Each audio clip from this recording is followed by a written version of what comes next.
மேல இருக்கிற நம்பிக்கையில தான் இந்த துன்பத்தின் நடுவுல நான் நடக்கிறேன். அதனால என்னை விட்டுறாதீங்கப்பா. துன்பத்தின் நடுவுல ஒருத்தனுக்கு நடக்க முடியுமாங்க? சுருண்ட மாட்டான், தளர்ந்துட மாட்டான். நீங்க கூட இருக்கிறீங்கன்னு தான் நான் மரண இருளின் பள்ளத்தாக்கில நடக்கிறேன்.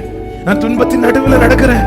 சில சூழ்நிலை நம்ம இருத்துகிற சூழ்நிலை ஆனாலும் அவர் மேல இருக்கிற நம்பிக்கை நம்மை நடக்க வைக்குது.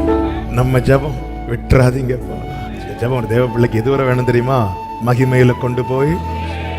இன்னைக்கு நான் ஒரு சூழ்நிலையில நடந்துட்டு இருக்கேன் ஆண்டவரே, அது நீங்க என்னை விட மாட்டீங்கிற நம்பிக்கையில நீங்க அப்படி விட்டுட்டீங்கன்னா இதுதான் என்னுடைய லாஸ்ட். ஆண்டவரே என்னை ரொம்ப அள வச்சுட்டாங்கப்பா. அவங்களை அடிங்க, வேற ஒண்ணு சொல்லக்கூடாது, என்ன நீங்க தேட்டுறத ஒரு நாள் அவங்க இந்த மோர்தெகாய்ட்ட ஒண்ணுமே இல்லை நினைச்சுட்டாங்கப்பா. ஒரு நாள் அவங்க பார்க்கட்டும், அவங்க வீட்டுல பேசட்டும். என்ன பேசணும்?